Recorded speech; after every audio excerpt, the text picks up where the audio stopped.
네, 안녕하십니까. 저는 유라클 컨설팅 팀에서 모바일 업무 플랫폼과 그다음에 AI 생성형 AI 업무를 맡고 있는 이기정이라고 합니다. 제가 오늘 발표 주제를 선정하기 위해서 굉장히 좀 고민이 많았는데요. 왜 그러냐면 기술이나 사례나 이런 부분들은 이미 많은 부분 습득하고 계시고 많은 대기업의 사례들이 많이 존재를 하고 있습니다. 하지만 실질적으로 필요한 부분이 무언가를 고민을 했을 때 이게 모든 어플리케이션이든 제품이든 기술이든 간에 계속 지속적으로 관리를 할 수 있고 우리 기관에 지속적인 서비스를 만들 수 있는 필요성이 좀 필요하게 됩니다. 제가 2017년도부터 중앙부처는 아니지만 우리나라 광역단체 중에 가장 큰 공공기관에 블록체인 도입을 시작하면서부터 플랫폼 구축까지 계속적으로 진행을 해왔는데요. 매년 듣는 얘기가 딱 한 단어입니다. Why? 왜 해야 돼요? 그러면 우리는 관리를 어떻게 해야 될까요? 라고 하는 질문을 굉장히 많이 받습니다. 근데 현재까지도 모든 그런 얘기들 다 하고 계십니다. 그래서 제가 오늘 주제를 과연 AI가 됐든 블록체인이 됐든 어떠한 신기술을 도입을 하시건 간에 그거를 내재화하고 지속적으로 관리할 수 있는 방법에 대해서 간단하게 저의 의견을 말씀드려보고자 합니다. 그래서 일단은 오늘의 주제가 생성형 AI니까 일단 AI를 기초로 해서 뭘 해야 되고 뭐가 고민이 되는지를 먼저 말씀을 드려보고요.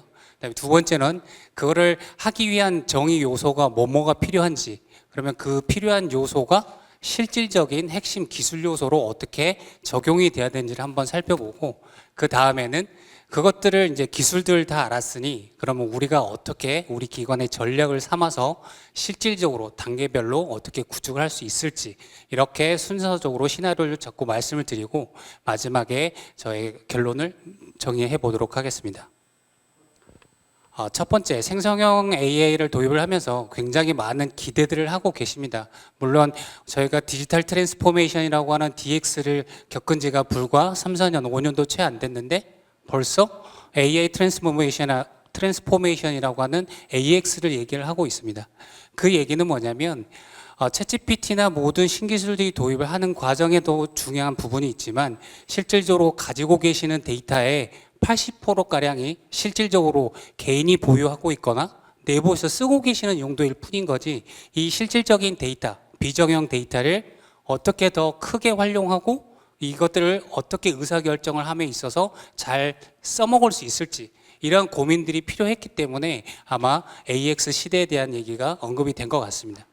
그러면 AI를 도입을 한다라고 했을 때 과연 우리가 내부 입장에서 또는 고객 입장에서의 변화하는 게 무엇이 있을까라고 생각을 해봤을 때, 첫 번째, 저희 본인들이 생각하는 내부 업무는 단순히 정보를 분석하고 정보를 검색을 하고 이런 부분이 아니라 실질적인 이런 비정형 데이터가 의사결정에 혁신을 가져오기 위해서는 조직이나 프로세스, 문화, 전략에까지 AI가 적용이 돼야지만 실질적인 AX가 된다라고 보시면 될 것 같습니다. 단순히 정보 검색을 하고 정보 분석을 하고 크리에이션을 하기 위해서는 그냥 데이터 인덱스 검색해도 충분한 상황일 텐데 왜 굳이 이 비정형 데이터를 굳이 큰 돈을 들여서 AI 학습시켜야 되느냐, 이런 부분들을 생각의 전환을 하지 않으면 이 데이터가 아무리 잘 관리된다 하더라도 크게 의미 없는 형태가 될 것입니다. 때문에 일하는 방식의 변화를 갖기 위해서는 일단 조직과 사고의 업무 순서를 좀 잘 변화시키는 게 중요하다고 보고요. 세 번째, 이제 대고객 서비스. 그러니까 저희가 이제 공공기관이다 보니까 민원인을 접하다 보면 민원인의 전화에 대한 응대, 전화에 대한 질의에 대한 처리에 대한 피드백, 이런 시간들이 굉장히 많은 업무의 소모를 가져오고 있습니다. 근데 이제 이런 생성형 AI가 도입을 됨으로 인해서 이미 학습된 데이터를 시민이 질의를 했을 때 멀티턴, 즉 다양한 대화를 함으로 인해서 본인이 원하는 답변을 구하고 그 답변을 해결해 나갈 수 있는 이런 절차가 도입이 됨으로 인해서 시민 입장에서는 편리해질 것이고, 그 다음에 서비스를 제공하는 기관 입장에서는 시간과 비용, 그 다음에 대고객 서비스를 하는 제일 앞단에 있는 부분들의 스트레스나 직무의 업무가 감소할 수 있을 것이다 라고 기대를 하고 계십니다. 근데 이런 기대가 논리적이고 의무적인 거일 뿐인 거지 실질적으로 도입을 하려면 수많은 고민사항들이 필요할 것입니다. 앞서 모든 세션에서 말씀하셨지만 AI의 트렌드가 다른 기술 트렌드보다는 훨씬 빠른 속도로 발전하고 있습니다. 불과 한두 달 또는 눈 깜빡할 새 1, 4분기, 2, 4분기 지나고 나면 몇 점 0이 업그레이드 됐네, 몇 점 0이 나왔네 이러고 있습니다.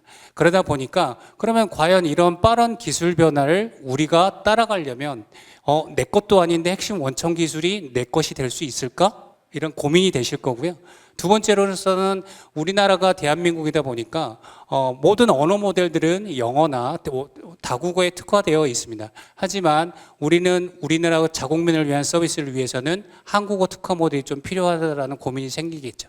그 다음에 아까 말씀드린 누누이 얘기했지만 정보를 잘 관리하고 튜닝하지 않으면 조작된 정보가 나올 것이고 그러면 이런 조작된 정보를 막기 위해서 파인 튜닝이다 모든 데이터를 학습을 시키고 뭔가 추론을 시켜야 될 비용들이 어마어마하게 발생이 되겠죠. 그래서 이런 기술적인 관점들의 고민들을 먼저 해결해야 되는데 이런 것들을 실제 기관의 업무 담당을 하고 계신 분들께서는 해결하시지 힘드시겠죠. 그래서 이런 것들이 이제 전문 솔루션 벤더나 뭐 대기업의 SI를 통해서 모든 걸 해결이 될 것이라고 보고요.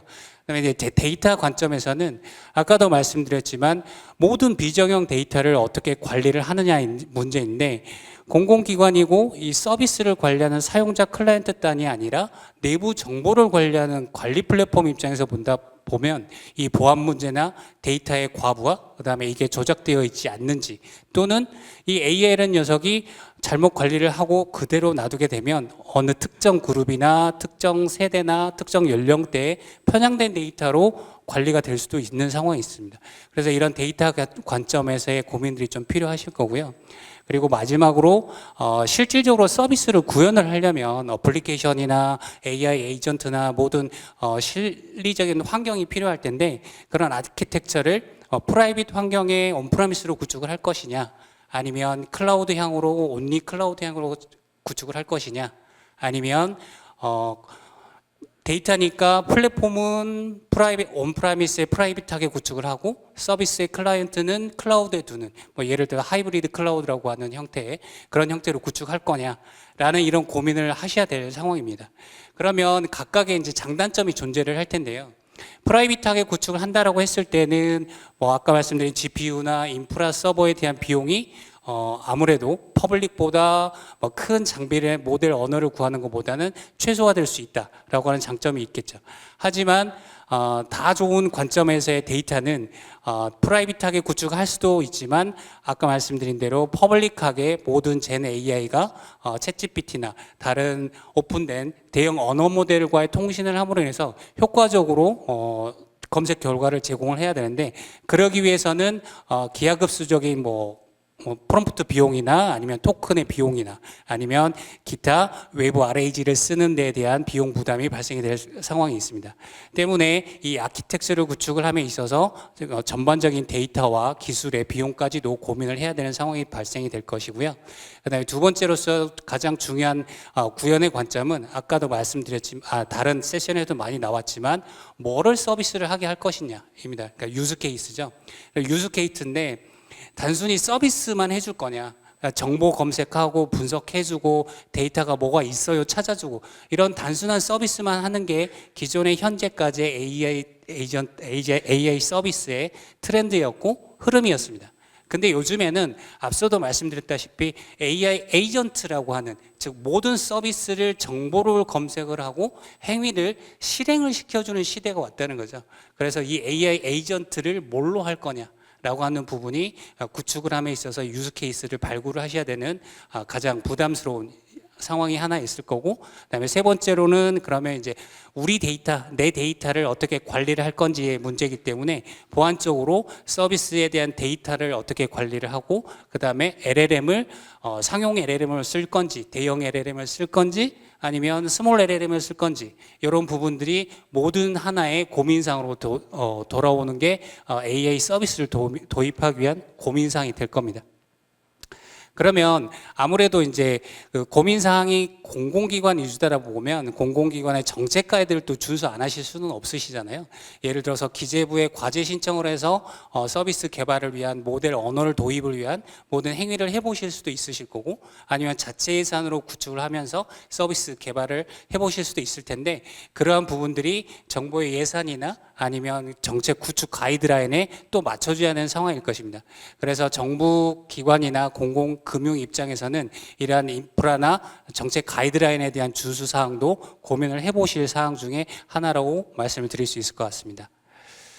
그러면 이런 고민들, 기술들, 뭐 이런 것들이 다 있는데, 그러면 도대체 우리 기관에, 우리 서비스에 필요한 구축하려면 뭐가 필요한 기술 요소가 필요한지 한번 짚어보자면, 첫 번째 맨 위에부터 유스 케이스, 즉 어떤 서비스를 할 거냐, 그러니까 기존처럼 단순히 챗봇 서비스만 할 거냐, 아니면 정보 검색을 제공하는 포털만 제공할 것이냐, 아니면 아까 말씀드린 에이전트 실행을 해서 실질적으로 서비스의 리액션이 발생되는 뭔가의 프로세스를 설계를 할 거냐, 이런 유스 케이스가 필요할 것이고요.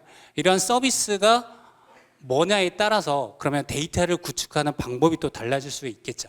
왜냐하면 비정형 데이터라는 게 문서만 있는 게 아니라 문서, 이미지, 보이스, 비디오, 많은 데이터가 있을 텐데, 이런 데이터를 수집하고 학습시키고 교육시키고 평가를 해야 되는데, 이 평가를 하면 지금 막연하게 해야 된다는데 그러면 내가 뭘 내 손으로 할 수 있는 게 뭐지? 라고 생각을 해보면, 막말로 어플리케이션 플랫폼端에서 구현해서 제공해 줄 수 있는 펑셔너블한 포인트, 펑션 포인트가 궁금하시겠죠.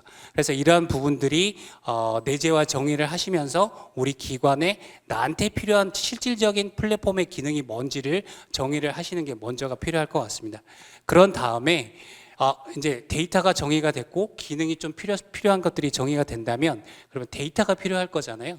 그러면 언어 모델은 뭘로 할 거며 그 언어 모델을 운영을 해야 된다는데, 내가 AI도 모르는데 이 AI를 오케스트레이션, 관리를 해야 돼? 데이터를 튜닝을 할 수 있을까?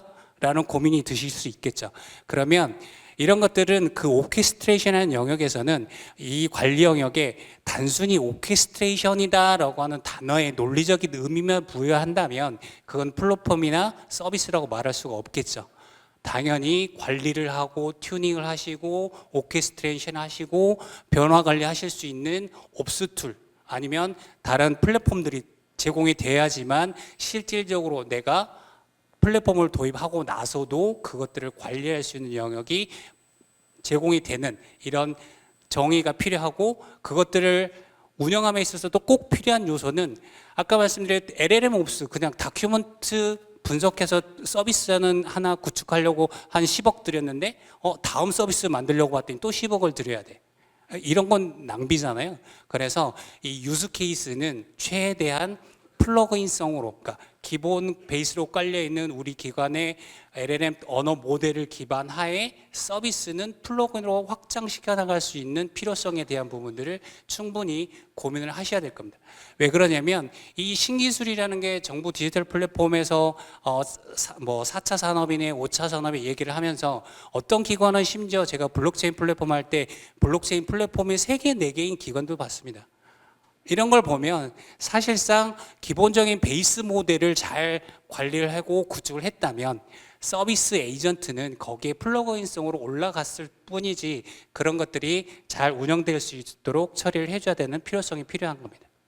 그러려면 이러한 핵심 요소들을 잘 관리하기 위해서는 뭐가 필요하냐? 자, 아까 누누이 다 말씀드렸죠. 다 앞에서도 말씀하셨고, 데이터가 필요할 것이고, 그럼 데이터를 아까 말씀드린 누가 와서 해주는 게 아니니까 내가 어떻게 파싱을 하고 데이터를 추출을 할지 이 툴들이 필요할 것이고, 그 다음에 이것들을 관리하고 검색을 증강시킬 수 있는, 튜닝할 수 있는 옵스 모델이 필요할 것이고, 그 다음에 이것들을 실질적으로 서비스를 만들 수 있는 서비스 빌더, 아까 말씀드린 옛날에 BPM 시절에 보셨던 워크플로우를 기반으로 해서 서비스를 개발할 수 있는 툴이 있어야 될 것이고, 그 다음에 이런 툴이 최종적으로는 어플리케이션, 사용자한테 앱으로 서비스할 거냐, 웹으로 서비스할 거냐, 내부 업무용 서비스 포털로 쓸 것이냐, 이런 것들이 하나의 과정이 하나의 스텝에서 머무는 게 아니라 계속 상생적으로 돌고 돌아야지만 지속적인 AI, 생성형 AI 서비스를 구축하실 수 있는 기반을 가질 수 있다 라고 말씀드릴 수 있을 것 같습니다.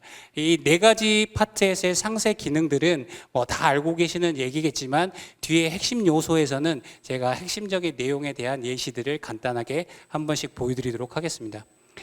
그래서 이런 생성형 AI에 대한 서비스가 최근에 이제 가트너에서 25년도에 탑 10에 대한 기술 특화 요소가 뭐가 있냐라고 시장 조사를 해서 논문 발표 시장 발표를 했는데요.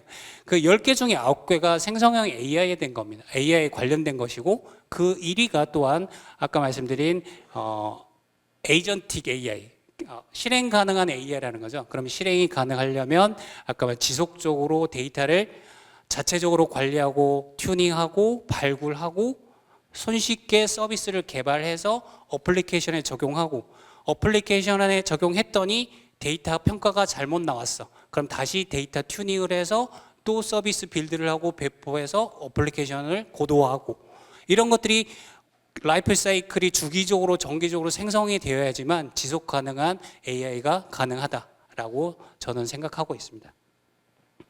그러려면 아까 말씀드린 가장 중요한 핵심 요소가 이제 언어 모델일 텐데요. 사실 저는 언어 모델의 뒷판 알고리즘은 사실 잘 모릅니다.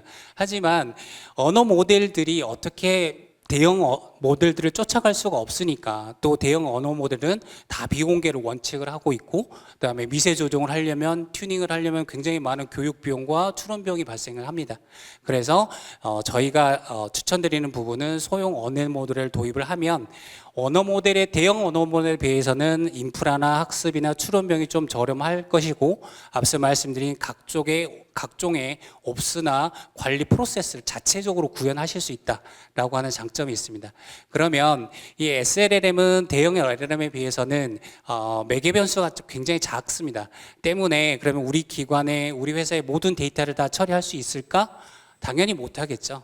그래서 그 LLM들이 발전하고 SLLM이 진화한 부분이 앞에도 말씀드렸지만 다이나믹 RAG, 멀티모달 LLM, AI 이렇게 변화를 할 수 있습니다. 그러면 멀티모달 AI라고 하는 부분은 다큐먼트, 이미지, 보이스, 동영상 이것들을 특화된 LLM으로 적용을 해서 전체 서비스를 아우르는 이런 행위를 할 수 있는 멀티모달 AI를 제시를 하고 있습니다.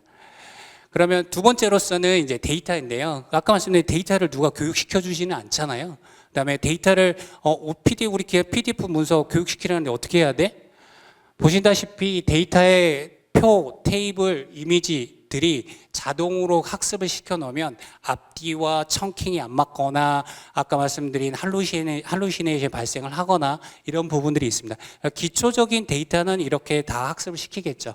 하지만 이후에 운영을 하면서 지속적으로 관리를 하시려면 이런 것들을 보시는 것처럼 추출하고 변환해서 잘못된 부분을 내가 내 손으로 수정할 수 있는 이런 데이터 파서, 그러니까 데이터 프로세싱을 할 수 있는 부분들이 필요하다라고 하는 부분이 저희들이 보는 데이터 프로세싱의 핵심 기능 요소 중에 하나라고 말씀드릴 수 있을 것 같습니다.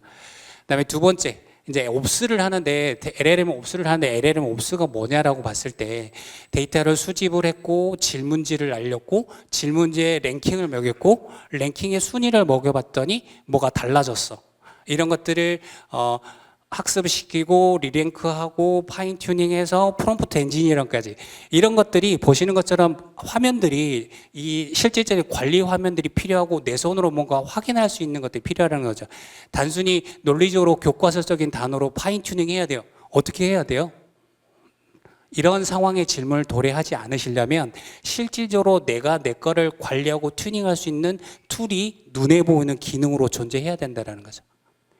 그리고 세 번째로는 이제 서비스 빌더, 아까 말씀드린 이제 로우 코드나 노 코드의 뭐 사상이 연결이 돼서 단순히 드래그 앤 드랍을 통해서만이라도 간단하게 서비스를 개발 관리할 수 있는 워크플로우를 설계할 수 있어야 된다라고 하는 것들이 관리 기능이나 서비스 제공 기능으로서의 하나의 포인트라고 한번 집어봤습니다.